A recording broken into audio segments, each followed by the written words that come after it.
Olá meus amigos, eu sou Eric Amarão. Hoje é dia 27/8/2017 e vou aqui fazer a segunda análise de Mateus 23. Eu quero ler para vocês o capítulo quase todo e eu quero ir lendo e fazendo algumas ponderações a respeito desse versículo, porque ou melhor dizendo, deste capítulo.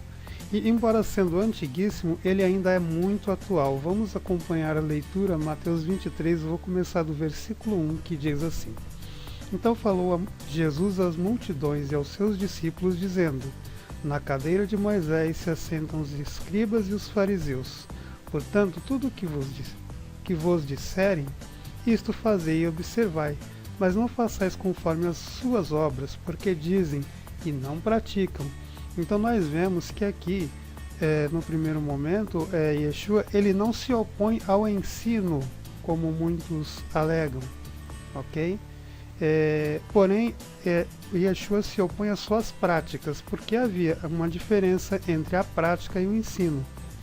E ele colocou o dedo na ferida, porque os fariseus, pelo menos uma parte dos fariseus, quem viu meu outro vídeo sabe que ele não estava generalizando, estava agindo de forma hipócrita, ou seja, fazendo algo parecendo aos homens ser algo daquilo que eles não eram, ok? Vale lembrar que era a classe religiosa da época, tá? Ali em Israel, e não se difere em nada dos dias de hoje, por isso que esse capítulo, embora sendo antigo, o tema dele ainda é muito atual. Então vamos lá no versículo subsequente. Pois atam fardos pesados e difíceis de suportar, e os põem aos ombros dos homens, mas eles mesmos nem com o dedo querem movê-lo. Todas as suas obras eles fazem a fim de serem vistos pelos homens, pois alargam os seus filactérios e aumentam as franjas dos seus mantos. Para quem não sabe, os judeus usam uma caixinha, e também usam as franjas, que são 4 pontas, que são tzitzi. O que Yeshua condena é que eles faziam aquilo de forma exagerada no intuito de se aparecerem aos homens, fazendo com que, mais uma vez, em mais um item, eles se destacassem, mas de forma de mostrar o ego. Gostam dos primeiros lugares nos banquetes e das primeiras cadeiras nas sinagogas. Ou seja, essas pessoas se diferem dos líderes de hoje. E quando eu falo os líderes de hoje, meus amigos, eu estou generalizando sim, viu? É regra. Para toda regra existe exceção? Sim, existe exceção. Então, nesse contexto, no contexto da exceção, eu não posso generalizar. Mas é regra que líder religioso gosta dos primeiros lugares nas sinagogas, nas igrejas. Então, veja que o texto ele é o dedo na ferida. Vamos continuar. Das saudações nas praças, de serem chamados pelos homens rabi. Ou seja, quando o pastor, o padre, o rabino é encontrado na rua, o que acontece? As pessoas, até de forma simples, gostam de cumprimentar aquela pessoa, ô fulano, ô ciclano. Mas muitos desses homens têm o seu ego inflado quando são ovacionados, anda pelas ruas e os fiéis, só falta se prostrar aos pés dessa gente. Olha só o desenrolar desse capítulo. Vós, porém, não queirais ser chamados de rabi, porque um só é vosso mestre, e todos vós sois irmãos. E a ninguém sobre a terra chameis vosso pai, porque um só é vosso pai, aquele que estais nos céus. É óbvio que aqui ele não estava se referindo ao nosso pai, à nossa mãe, no âmbito familiar. Aqui ele estava se referindo no âmbito religioso.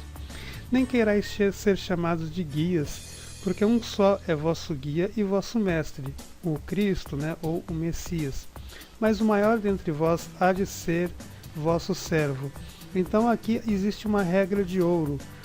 Os líderes religiosos naquela época gostavam de tapinha nas costas, primeiros lugares nas sinagogas, e gostavam de ser cumprimentados, reconhecidos em praças públicas, que aumentavam seus filactérios e suas franjas. Aqui o Messias está falando para ser tudo ao contrário disso. Agora eu pergunto, meus amigos, você conhece algum líder religioso que, independente de ser cristão, não interessa se o cara crê em Jesus ou se não crê, não interessa. O que eu pego aqui é a síntese da mensagem. A síntese, não importa se o camarada é budista, mas a síntese. Você conhece algum líder religioso que de fato é o menor? Um dono de denominação que realmente ele se preocupa com o mais fraco?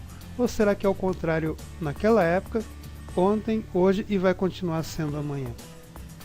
Vamos continuar aqui a leitura. Qualquer, pois, que a si mesmo se exaltar será humilhado, e qualquer que a si mesmo se humilhar será exaltado. Mas ai de vós, escribas e fariseus hipócritas, porque fechais aos homens o reino dos céus, pois nem vós entrais e nem aos que entrariam permites entrar. Agora aqui cabe a palavra hipócrita, porque ele está falando de pessoas que têm um discurso diferente das práticas e vice-versa. Ou seja, ele não está generalizando. E ele se dirige à classe religiosa de sua época.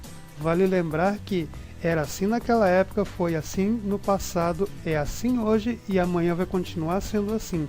Essa gente não tem cura. Porque fechais aos homens o reino dos céus, pois nem vós entrais, nem o que entrariam permitis entrar. Porque assim que eles agem, eles se colocam como sendo o pedágio entre você e Deus. Ai de vós, escribas e fariseus hipócritas, porque devorais a casa das viúvas, sob o pretexto fazeis longas orações, por isso os recebereis maior condenação. Ou seja, os líderes religiosos, né, gente, eles gostam, né, de receber o dinheiro, inclusive dos órfãos e das viúvas. O dinheiro que no caso do dízimo, que é para o órfão e a viúva, o órfão e a viúva é que paga, ok? Eles recebem, o rico recebe, o líder religioso rico, a classe dominante religiosa, que era naquela época, também fazia isso. Ai de vós, escribas e fariseus hipócritas, porque percorrei o mar e a terra para fazer um prosélito, e depois de ter feito, os tornais 2 vezes mais filhos do inferno do que a vós. Depois eu quero mostrar, né, por vídeo não ficar muito extenso, eu não vou colocar aqui, mas existia uma vertente proselitista também dos escribas. Então o que acontece? Eles iriam levar a mensagem da Torá para a pessoa? Não. Eles iriam levar doutrina de homens e assim fazer com que esse convertido se tornasse a sua própria imagem e a sua própria semelhança, ou seja, mais um hipócrita. E assim a pessoa era 2 vezes mais filha do inferno do que eles mesmos. Vamos aqui continuar a leitura. Ai de vós, guias cegos, que dizei, quem jurar pelo ouro do santuário, esse fica obrigado ao que jurou. Insensatos e cegos, pois qual é o maior, o ouro ou o santuário que santifica o ouro? E quem jurar pelo altar, isso nada é, mas quem jura pela oferta que está sobre o altar, esse fica obrigado ao que o jurou. Cegos, pois qual é o maior, a oferta ou o altar que santifica a oferta? Isso, meus amigos, porque tudo que toca ao altar se torna santo. Então, logo, o altar é que santifica a oferta, ok? Então, mas o que aqueles homens estavam de olho era na oferta, não era no altar. O altar para eles tanto faz, estava em segundo plano, o mais importante era a oferta. E assim, o líder religioso, ele está de olho na tua oferta. Então, nós vemos que se transportar, é óbvio que aquele altar hoje não existe, né, onde era sacrificado o animal, mas porém os líderes religiosos eles usam os mesmos versículos bíblicos da época em que o templo ainda estava erguido, para poder arrecadar o seu dízimo, para poder dizer que a oferta é santa, que se você não pagar você vai para o inferno. Ou seja, os guias cegos de antes eram os que agiram ontem, estão agindo hoje e vão continuar agindo aí até que o Eterno ponha um fim neles. Portanto, quem jurar pelo altar, aqui eu já li, né? Quem jurar pelo santuário, jura por ele e por aquele que nele habita. Quem jurar pelo céu, jura pelo trono de Deus e por aquele que nele está assentado. Ai de vós, escribas e fariseus hipócritas, porque dais o dízimo da hortelã, do endro e do cominho, e tendes omitido o que há de mais importante na lei, a saber, a justiça, a misericórdia e a fé. Estas coisas, porém, devíeis fazer sem omitir aquelas. Ou seja, Yeshua não está condenando a prática da lei dos mandamentos no tocante ao dízimo. Lembrando que o dízimo é um estatuto perpétuo para ser dado aos filhos de Levi. E esse dízimo sustentava o serviço religioso e também era para os órfãos e para as viúvas. O teu pastor, o teu padre, o teu rabino, ele não é descendente da tribo de Levi, ele não pode pegar o que não é dele, o que não pertence. E a viúva e o órfão, essas pessoas necessitadas também não podem pagar. Ao contrário, eles têm que receber esse benefício. Porquanto o templo não existe, a tribo de Levi não está organizada ao serviço religioso, mas o órfão e a viúva ainda existe. Esse dinheiro ainda é para eles. E Yeshua fala que o importante é exercitar o amor. Isso é ato de justiça e ato de amor para com seu semelhante. Guia cegos que quais um mosquito engolis um camelo. Isso não precisa nem dizer, né? Muitos deles não aguentam você ver você cometendo o menor erro para te fritar. Mas, no entanto, a vida desses caras é uma podridão só. Ai de vós, escribas e fariseus hipócritas, porque limpais o exterior do copo e do prato, mas por dentro estão cheios de rapinas e de intemperanças. Fariseus cegos, limpai primeiro o interior do copo, para que também o exterior se torne limpo. Então aqui ele fala do interior de nós mesmos, porquanto nós somos recipiente, por isso que aqui compara-se a copo. A limpeza ela tem que começar por dentro. Ai de vós, escribas e fariseus hipócritas, porque sois semelhantes aos sepulcros caiados, porque por fora realmente parecem formosos, mas por dentro estão cheios de ossos e de toda a imundície. Então aqui ele deita a lenha nessa gente. Assim também vós, exteriormente, pareceis justos aos homens, mas por dentro estáis cheios de hipocrisia e de iniquidade. Iniquidade, gente, é a transgressão dos mandamentos, tá? Muita gente não sabe, é a negação da lei do Eterno. É substituir a lei do Eterno por doutrinas de homens. Ai de vós, escribas e fariseus hipócritas, porque edificais os sepulcros dos profetas e adornais os monumentos dos justos. E dizeis, se tivéssemos vivido nos dias de nossos pais, não teríamos sido cúmplices do derramamento do sangue dos profetas. Assim vós testemunhais contra vós mesmos que sois filhos daqueles que mataram os profetas. Vamos lembrar uma coisa aqui, que eu vou falar uma coisa para vocês, prestem muito bem atenção. O que eu vou falar aqui, o teu pastor não vai falar, o teu rabino não vai falar, o teu pai de santo não vai falar, e o teu padre muito menos. Tá? Quem mata os servos do Eterno, tem uma categoria aqui que está implícita e explícita. Implícita porque ele fala da classe religiosa dominante da época, e assim foi ao todo longo da história. Lembra que João Batista foi morto? Lembra que Yeshua, Jesus, também foi morto, acusado por lideranças religiosas e depois morto pelos gentios? Você sabe quem é a casta que realmente faz toda essa presepada toda? São duas. Muita gente gosta de acusar os judeus. Não, foi a liderança religiosa na defesa de seus interesses. Depois que ele faz esse discurso duro, depois que João Batista já havia sido morto, havia ali em Jerusalém uma classe poderosa de religiosos.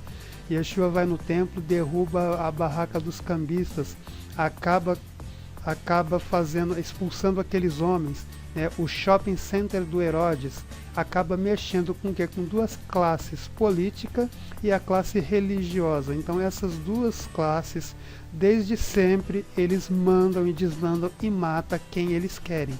Seja a morte física ou seja a morte espiritual, tornando a pessoa filha da morte, filha do inferno, porquanto o inferno ali é sepultura. Enchei-vos, pois, a medida de vossos pais. Tá vendo? Ela fala que eles mataram o profeta e ainda se enche da medida dos pais deles, né? Por serpentes, raças de víboras, como escapareis da condenação do inferno? Portanto, eis que eu vos envio sábios, profetas, sábios e escribas.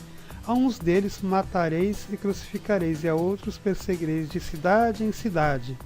E assim tem sido, né, gente? Para que sobre vós caia todo o sangue justo que foi derramado sobre a terra, desde o sangue de Abel, o justo, até o sangue de Zacarias, filho de Baraquias, que mataste ante o santuário e o altar. Em verdade vos digo, todas essas coisas hão de vir sobre esta geração. Jerusalém, Jerusalém, que mata os teus profetas e apedrejam os que a ti são enviados. Quantas vezes quis ajuntar os teus filhos, como a galinha ajunta os seus pintos debaixo de suas asas, e não quiseste. Eis aí abandonada vos é a vossa casa, pois eu vos declaro que desde agora de modo nenhum me vereis, até que digas, bendito aquele que vem em nome do Eterno. Vamos lá, aqui eu entendo que ele profetiza a destruição de Jerusalém, e ele profetiza a dispersão, a diáspora judaica, porquanto no meio de tanta podridão, no meio de tanta carniça, uma ordem sacerdotal colocada pelo Império Romano, uma classe religiosa dominante podre, homens seguindo mandamentos de homens. Então, quando ele chega, ele encontra aquele quadro e ele profetiza, inclusive, a dispersão. Aqui, o que eu entendo particularmente, a interpretação que eu dou a esse texto é isso. E quando ele fala, e não me vereis até que diga, bendito aquele que vem em nome do Senhor, né, em nome do Eterno, é que quando ele volta, ele é ovacionado. Tá? Então ele se afasta, depois ele volta, é ovacionado, e após ali ele é morto. Então esse é um dos discursos duros, né? O Jesus paz e amor que o cristão prega não existe, ele é muito duro. Ele chamou Herodes de raposa, ele chamou a classe dominante religiosa da época de serpente, raça de víboras. E como nós vemos, a classe dominante já promoveu até homicídios em outras épocas, em outros tempos, né? Então existem estudiosos que acreditam que esse discurso era uma referência a isso. Agora você vê um homem que denuncia homicídio, esse homem não vai ser morto. Um homem que denuncia a podridão religiosa, vemos que os profetas na antiguidade também foram perseguidos pelos reis por pregarem a verdade, por denunciarem o pecado. E Yeshua não foi diferente, tá? E se alguém tem alguma outra ideia sobre esse texto, se acha que é mentira, uma coisa eu vou falar para vocês. Mesmo que alguém tivesse inventado esse texto, mesmo que isso fosse verdade sobre a invenção, o assunto que aqui está é atual, aconteceu, a história prova isso, né? Que a classe estava corrompida, aconteceu e continua acontecendo ainda nos dias de hoje.